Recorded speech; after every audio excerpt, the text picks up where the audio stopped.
Oke, halo semua. Assalamualaikum warahmatullahi wabarakatuh. Shalom, Om Swastiastu, Namo Buddhaya, Salam Kebajikan. Di sini ada saya, Fida Safira, sebagai perwakilan dari kelompok 8 HAM. Tepatnya itu kami membahas tentang CPRD, yaitu tentang konvensi HAM mengenai disabilitas. Dan di sini ada narasumber yang akan kita wawancarai nanti. Siapa Kak? Nama saya Raya Fortuna dari HI Angkatan 2020. Oke, mungkin tanpa basa-basi kita bisa langsung masuk ya ke pertanyaan pertama nih. Menurut kakak, apa sih yang kakak ketahui tentang pendidikan inklusif?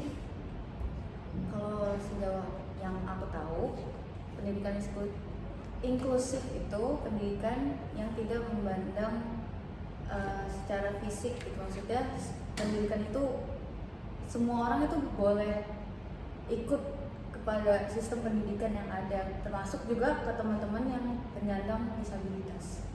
Oke, kalau misalkan nih dari menurut kakak sendiri ya, apakah Indonesia itu udah bisa dibilang udah ramah akan disabilitas nggak sih, terutama dalam hal pendidikan? Kalau menurutku Indonesia udah cukup ramah sih, tapi memang masih perlu kayak peningkatan, karena aku lihat SLB kan udah banyak. Terus juga kayak di UB contohnya, kita kan di FISIP ini kita boleh kayak ada teman-teman penyandang disabilitas yang di kelas juga, itu kan juga termasuk kayak pendidikan inklusif. Jadi mungkin nggak ramah banget, tapi udah cukup ramah. Oke. Menurutku. Kalau di UB sendiri nih, Kak Karena tahu soal PLD ya, masalah pelayanan disabilitas gitu. Iya. Kak Raina sendiri pernah mungkin berkunjung ke sana atau berkomunikasi dengan salah satu pihak dari sana? Aku tahu tempat itu, tapi aku sering lewatin juga, tapi aku belum pernah secara langsung ngomong sama teman-teman dari penyandang disabilitas maupun kayak staff di sana juga belum pernah sih. Oke, terus selanjutnya, pertanyaan selanjutnya nih yang ketiga, dari kacamata Kak Raina sendiri, apakah pihak pemerintah Indonesia itu masih perlu melakukan peningkatan ya dalam hal mengembangkan pendidikan inklusif ini? Kalau peningkatan pasti selalu perlu ya, karena kan zaman juga makin berkembang gitu, orang-orang juga makin berkembang. Jadi ya menurutku pemerintah dari Indonesia sendiri juga harus ngembangin bukan keputusan, maksudnya kayak peraturan mengenai kayak kebijakan gitu ya? Jadi itu untuk teman-teman penyandang disabilitas gitu, karena memang pada saat ini juga kan nggak begitu semuanya sama ratanya itu menganggap penyandang disabilitas tuh kayak bisa untuk sekolah kayak teman-teman kita kayak umumnya gitu. Tapi kalau dari Kak Raina sendiri tahu nggak UU di Indonesia itu UU mana ya di Indonesia yang mengatur tentang disabilitas? Lupa. Karena sempat dulu waktu itu sempat ada pelajaran ini juga, tapi maaf tapi aku lupa. Oke, nggak apa-apa. Tapi aku tahu ada gitu. Oke. Yang keempat nih, misalkan kita berbicara soal kepedulian awareness terhadap disabilitas, itu kan mungkin kita yang paling umum itu mengenai sarana prasarana ya, fasilitas untuk disabilitas. Tapi di sini mungkin kita juga bisa melihat dari sisi yang lain gitu, dari misalkan lingkungan sosial gitu. Nah, kalau misalkan dari Karina sendiri itu apa sih yang harus kita lakukan sebagai bisa dibilang manusia sebagai makhluk sosial nih untuk kayak terhadap penyandang disabilitas ini?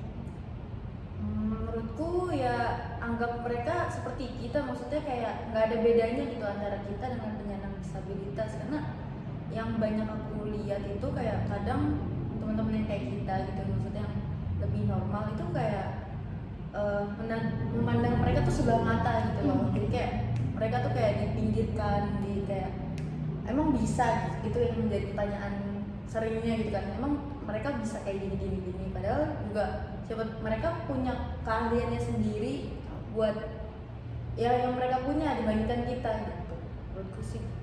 Oke, mungkin lanjut ke pertanyaan terakhir nih ya, mengenai kita nih sebagai mahasiswa yang katanya kita ini udah berada di apa ya, udah di atas gitulah, namanya ada MAHA namanya. Sebagai juga agent of change juga, apa sih yang perlu kita lakukan dalam rangka untuk ikut berpartisipasi dalam pendidikan inklusif ini? Ya mungkin pertama advokasi, itu yang paling dasar banget sih menurutku, karena walaupun kita udah mahasiswa tapi nggak semuanya itu mengerti tentang kayak penyandang disabilitas dan hak-haknya, kewajibannya dan semacamnya gitu. Jadi advokasi menurutku itu yang pertama, nggak dari pihak mahasiswa juga tapi juga dari pihak universitas semacamnya. Terus juga menurutku kayak kita juga bisa ikutan kayak misalkan volunteer atau ikut organisasi yang memang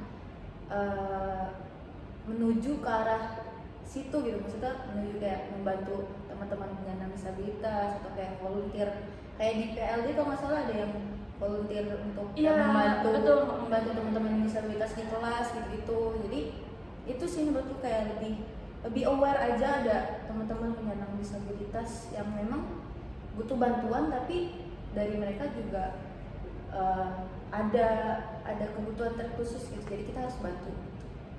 Itu sih. Kalau misalkan nih, ini mungkin ini ya lebih agak ke pribadi ya. Kalau misalkan advokasi sendiri dari Karaina tuh lebih milih untuk advokasi mungkin lewat sosial media atau mungkin lebih ke arah apa ya, kayak secara langsung gitu, mungkin turun ke jalan terus kayak menyuarakan suara ini disabilitas ini.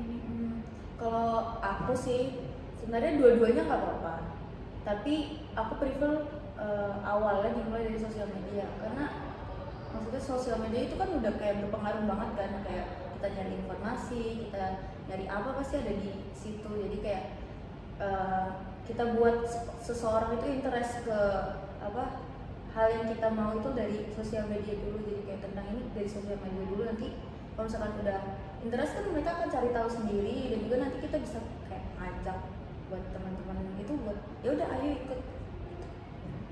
Tapi ini kayaknya Kak Karin ini lumayan tahu ya soal ham-ham gini ya. Kalau boleh tahu, Kak Reina ada berpengalaman nggak sih? Bukan pengalaman tapi sempat interest ke HAM gini karena aku dulu sekitar 2 tahun aku di Amnesty International Chapter UB. Oh, jadi okay. ya ada pengetahuan tentang HAM dikit lah ya gitu. Kalau di Amnesty itu ini ya, berbicaranya tentang seluruh HAM ya, nggak cuma disabilitas? Iya betul, seluruh HAM, tapi memang kita memang seluruh HAM, tapi pasti tiap tahunnya kita punya kayak topik tersendiri. Misalkan yang kemarin aku di tahun yang kemarin itu tentang perempuan. Nah itu jadi kayak topik utama di tahun itu tuh perempuan gitu. Tapi tetap semua HAM itu kita ambil gitu. Tapi untuk Amnesty sendiri itu sangat ini ya, untuk advokasinya di melalui sosial media. Ya betul. Jadi awal di sosial media, tapi kita juga turun ke lapangan, dua-duanya gitu. Mungkin sekian dari kami. Dari kali ini ada nggak kata-kata tentang apa yang mau diungkapkan mengenai pendidikan inklusif? Ya buat teman-teman nih, teman mahasiswa gitu ya, mungkin kita bisa lebih aware lagi tentang teman-teman penyandang disabilitas gitu. Kita juga kayak jangan ngebedain mereka gitu. Sering banget aku ngeliat soalnya mahasiswa gitu ngebedain ya, nggak temenan atau gimana, tapi ya nggak spesifik di sini juga sih, di luar juga kayak gitu. Jadi aku pengen lebih kayak ngasih tahu kalian kalau kita harus lebih aware ke teman-teman dari penyandang disabilitas itu aja sih.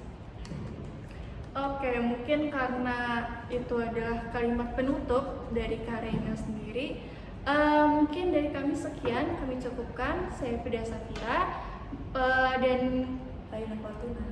kami pamit undur diri. Terima kasih.